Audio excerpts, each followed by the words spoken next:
Crunch, a Moradol production. Query 1.05, Babylon.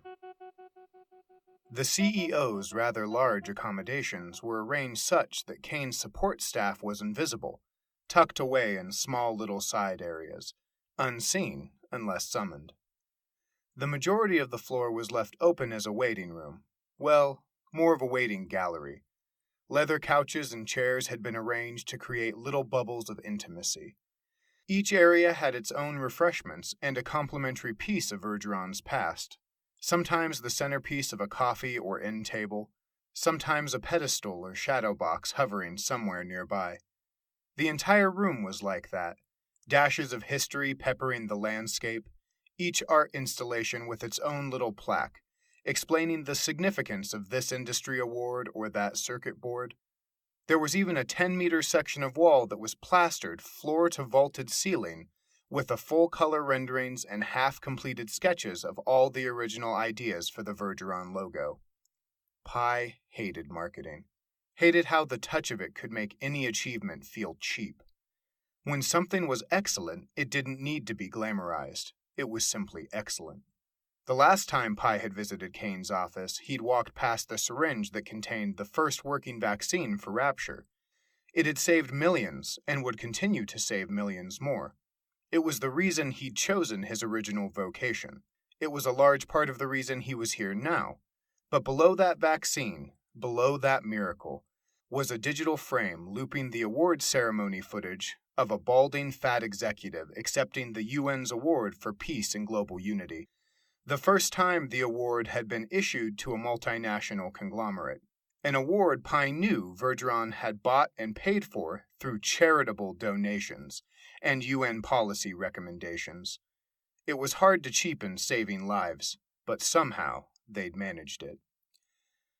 Each floor of the Vergeron Tower took the form of a huge hollow disc suspended by tremendous cables from the grand central column, stabbing through the heart of the great megalith. Between the edge of each floor and the column was a significant gap, with bridges traversing the empty space, so one could stand and look the length of the tower both up and down. The bridges merged and mingled with gardens surrounding the central space. Lush, clinging vines wrapped around the spire. Fragrant flowers were suspended everywhere in large, hanging planters. The ambient noise of guided rainfall touched leaf and petal to diffuse the light and create the ubiquitous scent of floral petrichor. Pi always wondered how Vergeron justified the expense. They employed more full-time gardeners than any other institution in Delphi, and were not shy about publicizing that fact. The grand column also housed the building's primary method of conveyance. A traditional elevator would be too slow and inefficient to fit in the space the architects had allotted, so the Vergeron Tower employed a unique vertical roadway. The cars were not suspended by cables, but connected to the inside of the column using magnetic force. Hundreds of small cars were allowed to move on the maglift in all directions, creating the same throughput as dozens of conventional elevators in a fraction of the space. The translucent wall between the gardens and the central column allowed a prospective occupant the view of Vergeron's army climbing up and down the lift like a nest of swarming ants. In an age where any tech company worth its salt has centered itself on a sprawling campus, Vergeron and its Delphi counterparts were forced to think skyward. The amenities were the same, however. People could jog, eat, or simply meditate in the cool green spaces. Pi had seen children a few times, even a dog once, though he doubted that was the norm. World-class food was served at each of the building's many cafeterias. Laundromats, exercise gyms, and cafes followed on the lengthy list of reasons why an employee would be a fool to return to their dirty little hovels when they could live and work forever each day at Vergeron. The maglift ride was always a surreal experience for Pi. The pod ran along the column at speed, and it took some getting used to. The constant acceleration and deceleration to optimize travel of the pods kept one's stomach in a constant state of flux. Not just up and down, as many people are accustomed, but side to side as well. The cars missed each other, sometimes by centimeters, as the computer guidance worked to save every modicum of both power and distance. As the pod made its way downward, the paradise of Vergeron was laid bare. The gardens Pi sped past were all different. Some were rocks and sand in the Japanese style. Others were dense collections of pine and fir trees, or rainforest plants Pi didn't know. All were idyllic, after a fashion, and all, except for the central floor, which had the distinction of being purposed solely for recreation and life necessities, had tucked beyond the flora or rock or water feature an unmistakable maze of office space. Pi transitioned from above to below. The gardens of previous floors transformed into the lobbies of the underground, which displayed their own modernist charm. This was where office space gave way to lab space and scientific endeavors. Access here was restricted, and recreation space vanished in its entirety. The majesty of Vergeron's manicured space was offset rather suddenly by the parking complex, passing by in a blink, followed by a cacophonous whoosh from all sides and total blackness, the only light coming from inside Pi's car, and the sensation of being swallowed by a great, malicious something. The first time Pi had experienced the sensation, he'd had a moment of panic. His first week at Vergeron had been like any other employee's and had included, among other corporate minutiae, a guided tour. It had been established by a well-spoken, smiling someone as they walked the underground facilities that the 10 floors below the main building were where all of the more sensitive work was managed. Pi remembered being somewhat impressed by the labs and had largely put it out of his mind. It hadn't been until he was chosen as a beta tester for the Alice system that he realized how secretive Vergeron was about their projects, that he would be part of a deeper conspiracy, invited to participate in endeavors buried well below the 10 secret floors that Vergeron publicly claimed comprised the research and development arm of their Delphi branch. Pi would learn upon his ascent back to the surface that the great whooshing of his descent had been caused by a large security door built into the maglift column. The door consisted of a series of rotating metal discs, similar to the rotating cylinders in a combination lock. When aligned, they created a small, just barely pod-sized passageway that the car zipped through at uncomfortable speed. After the pod cleared the lock, the discs spun out of alignment to create a massive steel barrier separating Vergeron from its underbelly, generating a rather impressive sound in the process. While he had a pretty good idea of the layout above his head, Pi was completely unsure how far the root system of Vergeron reached into the earth. He'd only ever come down here once, and that was to accept custody of the silver pin that connected him with the Alice system. Pi stepped out of his pod and was relieved when the thick metal plates of the doors in front of him separated with a satisfying shh into the walls on either side and allowed him access. An older man, dressed in the black lab scrubs common to the Vergeron underground, stepped forward as Pi moved through the doorway. "Mr. Black, I'm Mr. Gliss. I've been assigned to get anything you need for the Alleyman project." The man extended a hand in Pi's direction. Pi took the offered hand. The Alleyman project? Wonder if Kane's already run that headline through a focus group. "Thank you for being so, punctual. I know this assignment came as a surprise. Have you been briefed on the necessities?" Pi was almost positive the man didn't know anything, but he'd be damned if he was going to let Kane get one over on him. "No, sir. I was given the project name and told to meet you by the entrance." "Well, first things first, Mr. Gliss. Enough with the sir and the Mr. Black. Name's Pi. Please use it. Second, in the right now, I'm looking for a V-bot. If you'd be so kind to lead me to one I can use, we'll talk as we walk." Pi indicated the hallway ahead so the man could take the lead. The Vergeron Underground was a different world. Pi had no idea how big it was and only a vague understanding of how it was put together. Though he knew it wasn't entirely accurate, Pi couldn't help but think of the underground as the roots of some vast tree, extending and giving purchase to the structure above. There was a saying you'd hear some of the older blackjackets recite: "Only Vergeron's big toe pokes above ground." The ceiling was vaulted and slightly curved, seamlessly meeting the walls on either side. White was the color of choice, and the knowledge that you were under literal tons of earth was chased away by the perfectly diffused light. It reminded Pi of some of the labs at WHO. Everything sterile and clean. The unmistakable smell of disinfectant permeated the air. Horizontal space was both in abundance and almost completely covered. A few other people in the same black scrubs as Mr. Gliss were wandering the halls, discussing in hushed tones whatever business they were about. As they walked, Pi found Mr. Gliss, who preferred to be called Brian, a pleasant sort of person. He was matter-of-fact and sure in a comforting way. He'd been with Vergeron since his college days, and his dedication to the company had landed him a more permanent position after graduation. Pi had to marvel at how good Vergeron was at that, making sure the young and talented were indoctrinated into the fold. Corporate culture was beguiling, and deliberately so. Certain aspects of it were a little cultish for Pi's taste.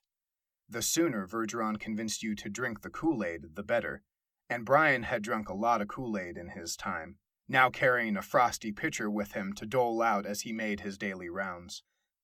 Brian had led him to a little side lab, and to his credit, he waited for the door to close before asking any details. So, exactly what does the Alleyman project entail? Brian stood with his hands behind his back as Pi glanced around the room and saw, to his satisfaction, that the latest model V-Bot was tucked in the corner. I'm investigating a handful of unexplained deaths. I suspect it's related to some unknown agent present in the environment. I'll be gathering several samples, and I'll need to have them analyzed. Pi walked over and got himself situated in the attached reclining chair of the automated phlebotomist. That's kind of a wide net to cast. Any tests take priority?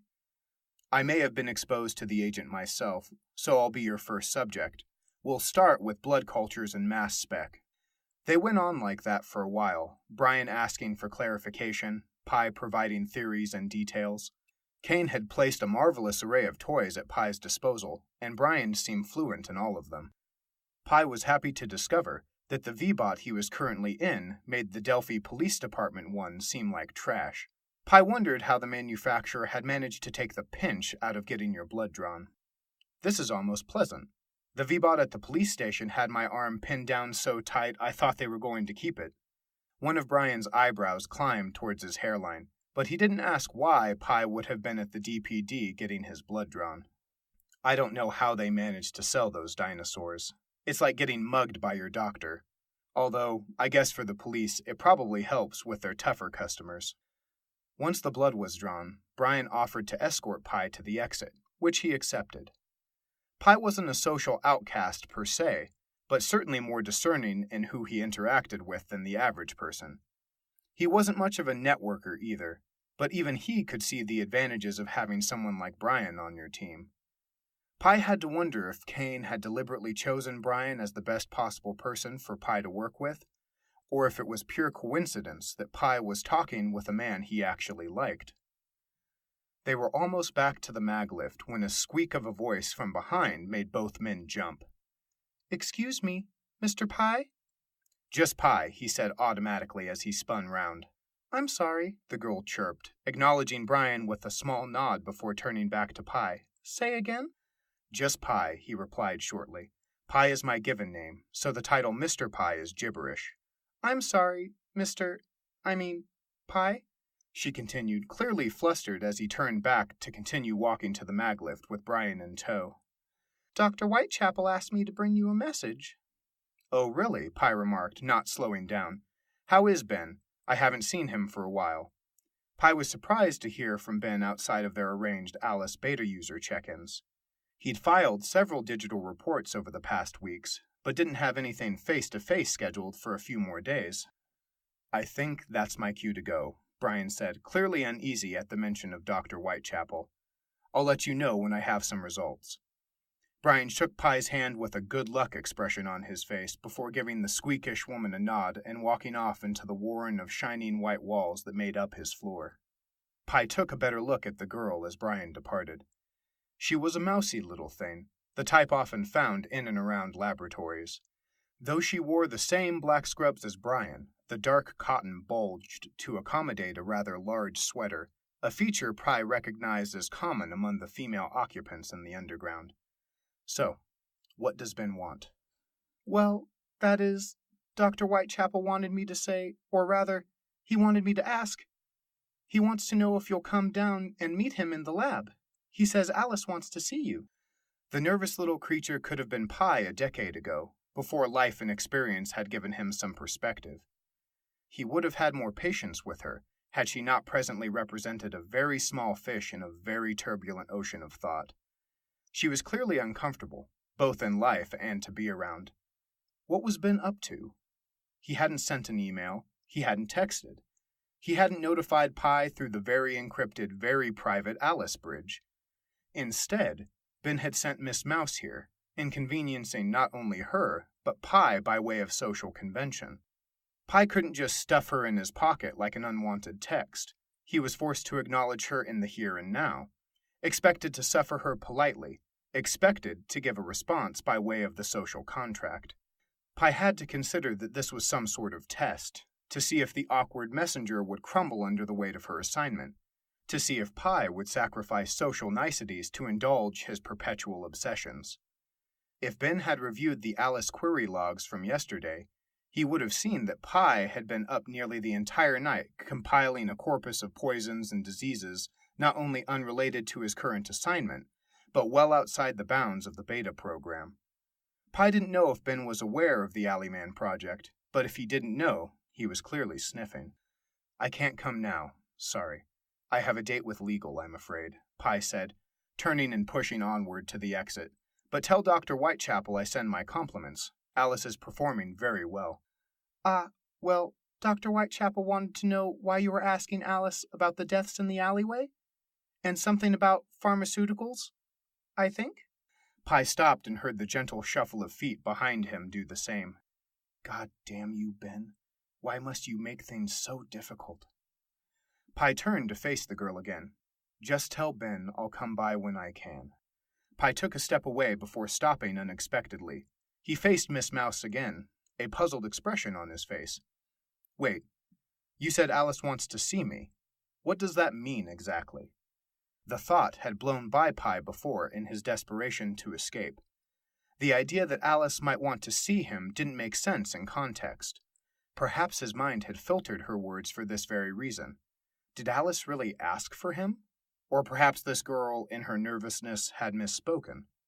She shrunk a little at the sudden stop and unexpected question, appearing even smaller now than she had before. Well, she's worried? Worried? Pi asked, tilting his head a little to one side. That seems a very human concern to attribute to a data engine. Pi was doing his best to be non-threatening, as it seemed any amount of criticism increased the girl's anxious tendencies.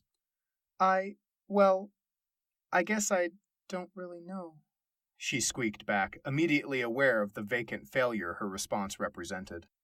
Pi gave a sigh of resignation. I'll come by when I can. Enjoy the rest of your morning. Pi made sure the dismissal was more explicit this time, and turned again for the exit. The thought occurred to him a few steps away from the maglift that he hadn't asked her name, or for that matter how she'd found him.